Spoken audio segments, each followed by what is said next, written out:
भारत गौरव आचार्य श्री पुलक सागर जी गुरुदेव के प्रवचन और लेटेस्ट धार्मिक भजन व कार्यक्रम निशुल्क देखने व सुनने के लिए हमारे YouTube चैनल जीन शरणम मीडिया को आज ही सब्सक्राइब करें और सबसे पहले देखने के लिए बेल आइकन पर क्लिक जरूर करें। हमारे देश की सभ्यता क्या है?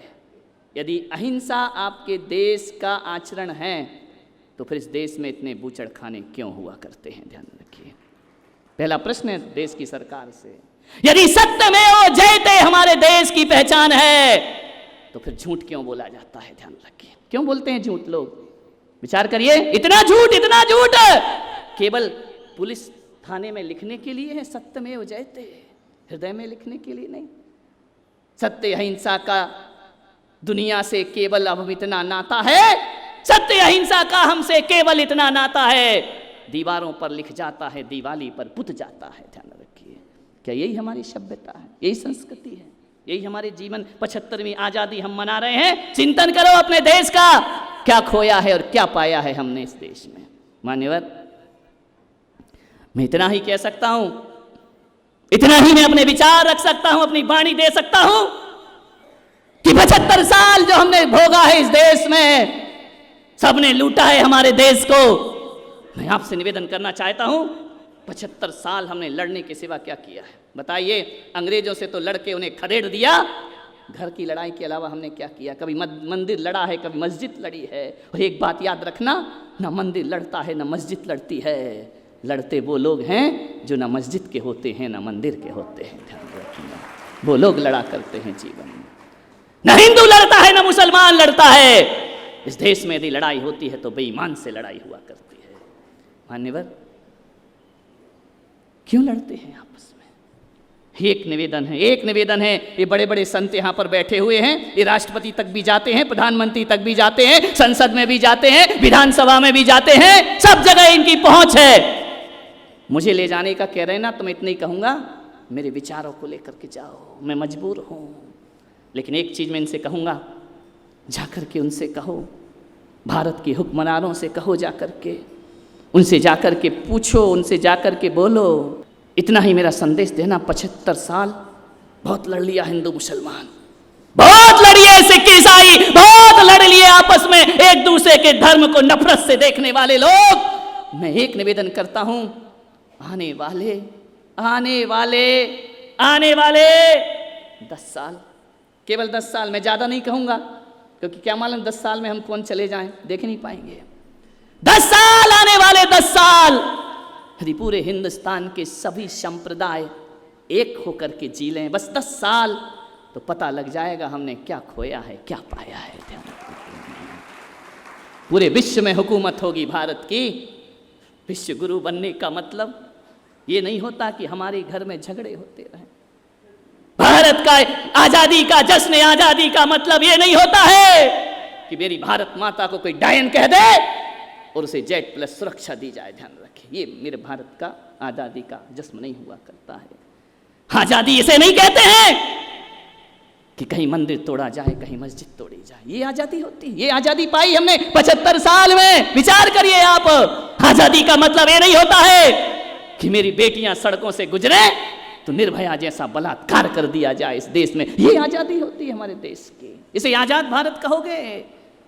सुबह से निकलो तो शाम लौट कर आओ, इसकी कोई गारंटी नहीं होती है। ध्यान रखना, ये आजादी हमारे देश की कि जब कोई मुहर्रम आता है, कोई ईद मनती है, और कोई रामनवमी आती है, कोई महावीर जयंती मनती है, हर त्योहार डरा डरा सा आता है, हर त्योहार भयभीत सा आता है इस देश में, हर जगह पुलिस लगाना पड़ती है।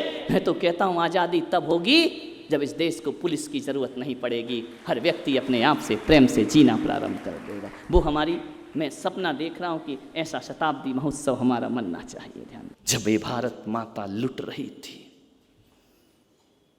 विदेशियों ने लूटा है हमारे देश को, और आज भी विदेशों की निगाहें हमारे हिंदुस्तान पर हैं। आज भी लार टपकाते हैं। यवन आए, उनने लार टपकाई हमारे भारत के वैभव पर। मुगल आए, उन्होंने लार टपकाई हमारे देश पर। अंग्रेज आए, उन्होंने हमारे देश पर लार टपकाई। ध्यान रखना, मुझे ऐसा लगता है कि ये सब भारत को लूटने क्यों आए थे? मैंने एक दिन और कहा था ना, लूटता वो है जो कंगाल होता है, और लुटता वो है जो माला माल हुआ करता है, ध्यान रखना। ये कंगाल लोग थे, आज दुनिया में बड़े नेता और बाप और दादा बनकर बैठे, इनके पास है क्या? ध्यान रखना, कुछ नहीं है। ध्यान, ये भारत के वैभव पर निगाहें डालते हैं।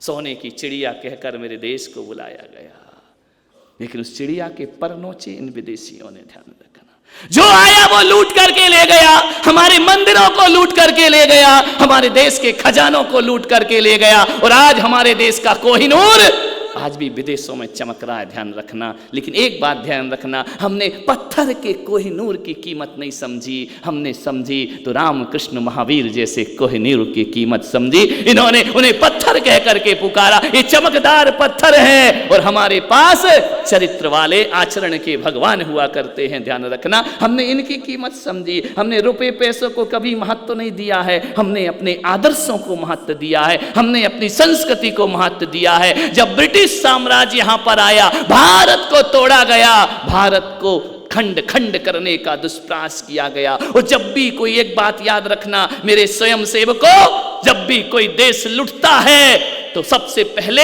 वो देश रुपए पैसे सोने चांदी से नहीं लूटा जाता है, सबसे पहले उसकी सभ्यता पर प्रहार किया जाता है, सबसे पहले उसकी संस्कृति पर प्रहार किया जाता है, उसके धर्म पर प्रहार किया जाता है, उसकी परंपराओं रस्मों पर प्रहार किया जाता है। और मैं आपसे कहता हूं, धन दौलत लुटे तो लुट जाए, अपनी सनातन परंपरा नहीं लुटना चाहिए। ये देश की सबसे बड़ी ताकत हुआ करती है, ये हमारी संस्कृति पर कुठाराघात होता है। चाइना सुविधाएं दे दे करके हमारे देश को खोखला करने का दुष्प्रयास कर रहा है। ध्यान रखना, मैं एक राष्ट्रभक्तों से कहता हूं कि चाइना से यदि लड़ना है, चाइना में कोई ताकत नहीं है, उसे तो खाने को रोटियां भी हिंदुस्तान से मिला करती हैं। यदि भारत का आदमी चाइना के बने हुए सामान लेना बंद कर दे, चाइना को कंगाल होने में रातों रात कंगाल हो जाएगा। ध्यान रखना, कोई शक्ति नहीं है, सारा व्यापार मेरे हिंदुस्तान से होता है।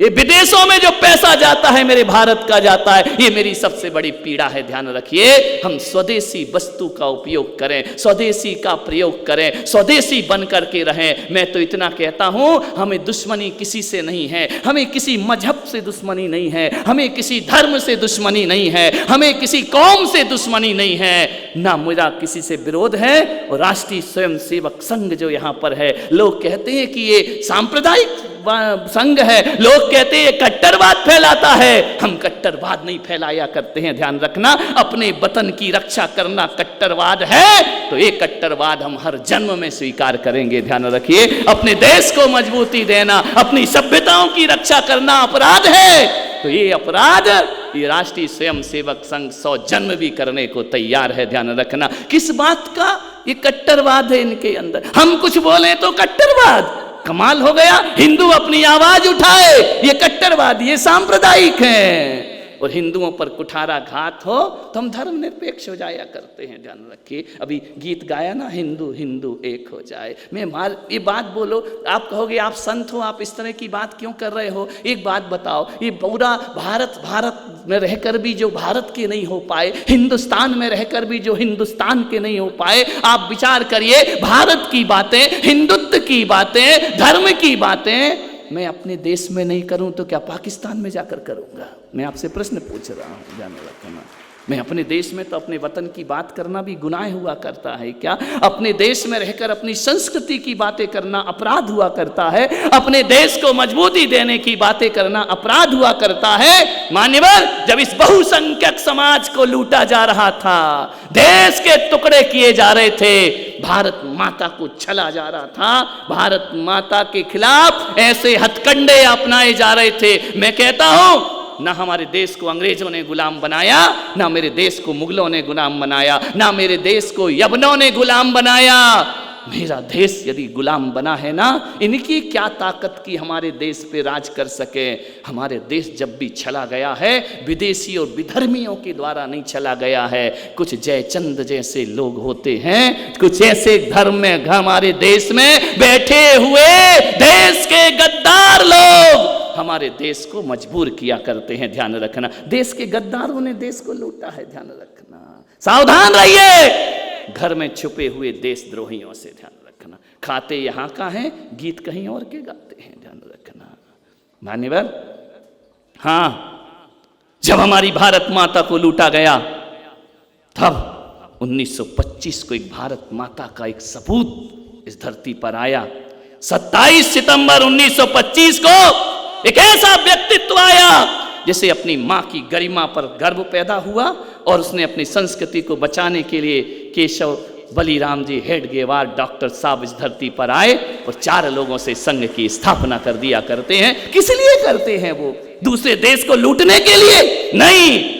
मेरी माता का आंचल यदि कहीं खींचा जाता है, कोई दुर्योधन जैसी दुर्बुद्धि यदि भारत माता को निर्वस्त्र करना चाहता है तो ध्यान रखना, कोई हेडगेवार जैसा नारायण श्री कृष्ण उसका चीर बढ़ाने इस धरती पर आ जाया करता है। ध्यान रखिए, उन्होंने संस्कृति की रक्षा की है। एक व्यक्ति के अंदर चिंगारी जली, दीप से दीप जलते गए जलते गए जलते गए, और आज देखिए जहां तक मुझे याद है, अब बढ़ गया हो कम मुझे नहीं मालूम, 57,000 से अधिक शाखाएं इस देश में आरएसएस की चला करती हैं, संघ की चला करती हैं। 80 देशों में हमारी गतिविधियां चला करती हैं। मान्यवर, मैं आपसे निवेदन कर रहा हूं, वो एक छोटा सा दीप जला था, महाराष्ट्र से वो चिंगारी जली थी, वह नागपुर से चिंगारी जली थी, और एक दीप आज दीपावली बनकर पूरे विश्व में दिखा रहा है कि भारत की ताकत क्या है, भारत का वैभव क्या है, भारत की संस्कृति क्या हुआ करती है। मान्यवर, सोचना है आपको, इनके बलिदानों को, इनके कार्यों को मैं संघ के लोगों से कहूँगा, और जो संघ में नहीं हो उनसे भी कहूँगा। संघ में नहीं है इसका मतलब ये नहीं है कि वो इनका नहीं है, ये हमारे नहीं है, हम सब संघ ही हैं। ध्यान रखना मान्यवर, एक व्यवस्था अलग होती है, ये कोई संगठन नहीं है, ये कोई राजनीतिक मंच नहीं है। लेकिन एक बात जरूरी है, जब कोई राजनीति मेरी भारत माता को परेशान करेगी तो संघ छाती खड़ी चौड़ी कर आगे खड़ा रहेगा। ध्यान रखना, ये कोई नेतागिरी वाला काम नहीं है। ध्यान रखना, विचार करना है, ये कोई राजनीतिक संगठन नहीं है, इन्हें कोई राजनीति से कुछ लेना देना नहीं है, ना ये किसी पार्टी के हैं। ध्यान रखना, संघ विरोधी है, संघ विरोध करता है, किसी पार्टी का विरोध नहीं करता, किसी व्यक्ति का विरोध नहीं करता।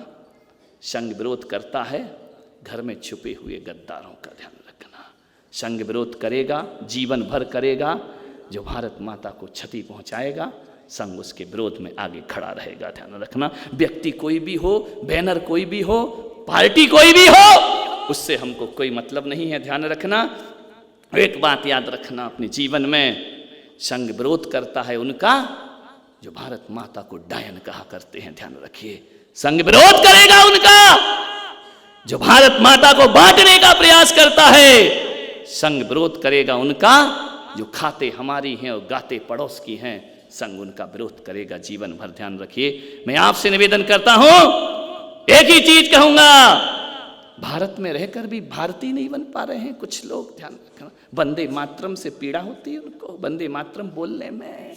जब वंदे मातरम बोलने में पीड़ा है तो इस वंदे मातरम का अनाज क्यों खाते हो, पानी क्यों पीते हो, इस देश में क्यों जीते हो, इस देश में क्यों रहते हो? भारत में रहकर भारत से नफरत है तुमको, भारत में रहकर के भी भारतीय नहीं हो पाए हो तुम। ऐसे लोगों से देश चला जाता है। मैं इतना ही कहता हूं कि दिल के छाले झुलसते हैं सीने के दाग से, और घर में आग लगती है घर के चिराग से। ध्यान रखना, हमें अपनों ने लूटा है, गैरों में कहाँ ताकत थी। ध्यान रखना, जागृति पैदा करना है हमें। मान्यवर, सोचना है आपको, हमारे प्रचारक लोग क्या स्वार्थ है इनको, क्या चाहिए इनको इस देश से? ना सिंहासन चाहिए, ना सत्ता चाहिए, कुछ नहीं चाहिए इनको। संघ का प्रचारक, मैं तो कहता हूं, जब मैं उनसे मिलता हूं, मेरे पास आके बैठते हैं, तो मुझे ऐसा नहीं लगता कि मैं किसी स्वयं सेवक से बात कर रहा हूं, ऐसा लगता है कि मैं किसी संत से बात कर रहा हूं। ध्यान रखना, राष्ट्र धर्म है उनका, देश धर्म है उनका, राष्ट्र उनकी शान है, राष्ट्र उनकी श्वास है। क्या करते हैं? संघ में नियम बना, प्रचारक जो होंगे अविवाहित होंगे। ध्यान रखना, विवाह में नहीं फंसेंगे। और हम भी संत अविवाहित ही हैं। ध्यान रखना, उनमें और हम में अंतर क्या है, विचार करिए। संघ के लोग तो वो लोग हैं, कोई वेतन भोगी लोग नहीं है, ये इन्हें तनख्वाह नहीं मिला करती है, ये कोई राष्ट्र सेवा करके पैसा नहीं लिया करते हैं, ध्यान रखना। राष्ट्र सेवा सेवक संघ तो वो संघ है, मैं बचपन से जानता हूं, बचपन से मेरा इस ओर झुकाव रहा है, और आज संत बनने के बाद तो झुकाव और ज्यादा बढ़ गया है, ध्यान रखना। वह इसलिए बढ़ गया, ये कुछ वेतन भोगी लोग नहीं है, पैसा नहीं लिया करते हैं, ध्यान रखना। और संघ का तो एक नियम है। आदरणीय मोहन जी भागवत से मेरी कई मुलाकातें हुई, कोरोना की वजह से 2-2.5 साल से उनसे संपर्क नहीं हो पा रहा है। उनसे पूछा गया, किसी ने कहा कि संघ में वेतन मिलता है, तो मोहन जी भागवत जैसा भारत माता का पुत्र कहता है, हमारे यहाँ संघ में ये नहीं होता है कि हमें क्या मिलता है, जो होता है वो और खोने की ताकत हो तो हमारे संघ में आने का आपका स्वागत है। जो है हाथ में वो और चला जाएगा, ध्यान रखना। जो बटोरा है वो भी छूट जाएगा। तो वह संघ का स्वयं सेवक और कार्यकर्ता और प्रचारक बनने की काबिलियत पैदा किया करता है। हमने भारत माँ से बदले में कुछ नहीं मांगा है, ध्यान रखना। हमने केवल उसकी रक्षा की है, सुरक्षा की है। संघ प्रचारक की साधना किसी तपस्वी की साधना से कम नहीं होते हैं। वो तो अपने भोजन की व्यवस्था भी नहीं करते हैं, ध्यान रखिए। वो एक संत का जीवन जिया करते हैं। इतना ही कहता हूं, वह निस्वार्थ है। उन्हें यश नहीं चाहिए, उन्हें प्रतिष्ठा नहीं चाहिए, उन्हें माला नहीं चाहिए। इतना बड़ा संगठन बैठा है, कोई नहीं आया कि हमारा स्वागत नहीं हुआ, हमारी माला नहीं मिली, हमारा नाम नहीं लिया। ये तो अपने और जगह चलते रहते हैं। क्यों जाए महाराज के पास, माला ही नहीं मिली, नाम नहीं लिया, ध्यान रखना। ध्यान रखना, मैं इतना कह सकता हूं, मैं इतना ही इनके बारे में अपने विचार रख सकता हूं कि संघ का प्रचारक किसी तपस्वी से कम नहीं हुआ करता है, ध्यान रखना। उसकी जो गणवेश है वह उतनी पवित्र है जितनी किसी संत का भगवा वस्त्र पवित्र हुआ करता है, ध्यान रखना। उसमें कोई दाग नहीं हुआ करते हैं, इतना ही कहूंगा। मान्यवर, हम तन के पुजारी हैं, हम तन के तपस्वी हैं, ये वतन के तपस्वी हैं, ध्यान रखना है। ऐसी तपस्या साधना करते हैं।